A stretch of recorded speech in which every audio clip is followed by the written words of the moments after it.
ওই দেখো মেঘ ডাকছে।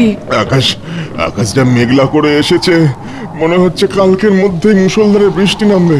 এদিকে এদিকে প্রায় পুরো জমিটাই কোপানো বাকি। কি যে করি এখন, কি যে করি। ছেলেগুলো অকর্মার ঢেকি না হলে তোমার দুদিন এই পুরো জমি চষা হয়ে যেত। এই তো পেয়েছি। এসেছে মাথায় বুদ্ধি এসেছে। ছেলেরা সব বায়োস্কোপের অভিনেতা হতে চায়, তা ওদের অভিনয় দিয়েই পথে আনতে হবে। গিনে আমার মনে হচ্ছে বেশি দিন আর বাঁচবো না গো আমি।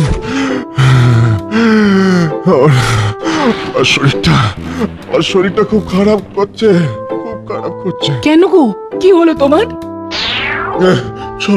শোন বাবারা, আমার শরীর খুব খারাপ।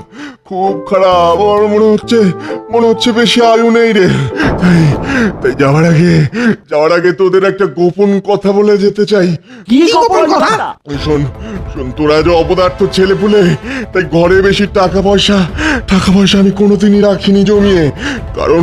কারণ সেটা জানতে পারলেই তোরা ঘরে টাকা পয়সা সরিয়ে ফেলবি। তাই আমি আমার সারা জীবনের সঞ্চয় আর বেশ কিছু সোনা একটা বিশেষ জায়গায় জমিয়ে রেখেছি।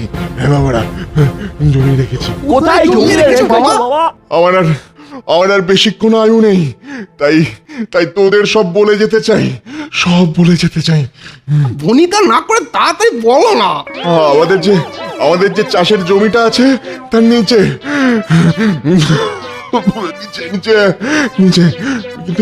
কিন্তু কোন দিকটায় রেখেছি সেটা মনে নেই। তাহলে দেরি কেন? চল এক্ষুনি গিয়ে চাষের জমি খুঁড়ে বাবার জমানো টাকা বের করে আনি। তারপর সেই টাকা দিয়ে আমরা আবার চড়ে ঘুরবো, নায়ক খাবো।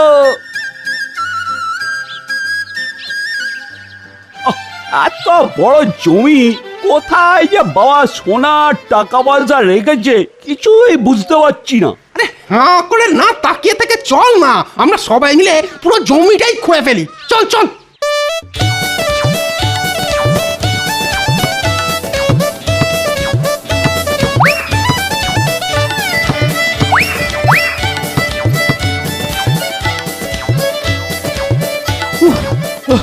কি কাণ্ড, সারা জমি খুঁড়ে ফেললাম। ওহ, কিন্তু টাকা সোনা কিছুই তো পেলাম না। হ্যাঁ, চল বাবাকে গিয়ে কথাটা বলি।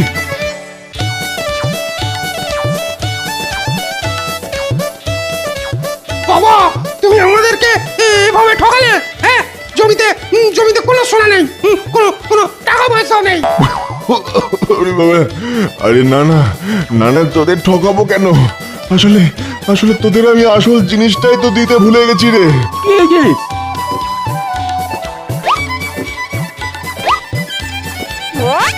এতে কি আছে? এতে এক মন্ত্রপুত বীজ ধান আছে। তোরা যা এই ধান সারা মাঠে ছড়িয়ে দে। মাঠে যেখানে সোনার টাকা পোঁতা আছে সেখানে 4 মাস পরে ধান গাছ হবে। ও এই ব্যাপার, আগে বলবে তো। হ্যাঁ, চল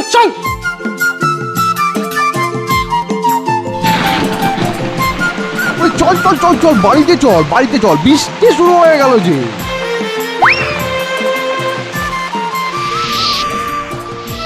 কি বাবা, হ্যাঁ তুমি তো বলেছিলে 4 মাস পরে যেখানে সোনা আছে সেখানে ধান গাছ হবে। হ্যাঁ, দেখতে 4 মাস কেটে গেল, আর এখন তো দেখছি সারা জমিতেই ধান গাছ হয়েছে, কিন্তু সোনা কোথায়?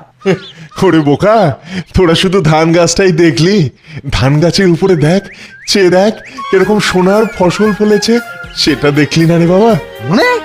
মানে দেখ সব গাছেই কিরকম সোনার ধান হয়েছে। এবার আমরা এই ধান কেটে ঝাড়াই বাছাই করলেই অনেক চাল পাবো। সেই চাল কিছু নিজেদের খাওয়ার জন্য রেখে দেবো, আর কিছু চাল বাজারে বেচে টাকা পাবো। হ্যাঁ রে বাবা, টাকা পাবো, টাকা। ও তুমি এই কারণে আমাদের দিয়ে এই জমিটা খুঁড়িয়েছিলে, তাই না? ঠিক তাই, তোরা তো কথা শুনতিস না, তাই ছলে বলে কৌশলে তোদের দিয়ে চাষ করালাম রে বাবা। চাষ করালাম। তোরা তোরা এত বড় হওয়া সত্ত্বেও কোনোদিন নিজের ইচ্ছায় তো স্বাবলম্বী হতে পারতিস না, সেই জন্যই এটা আমি করেছি।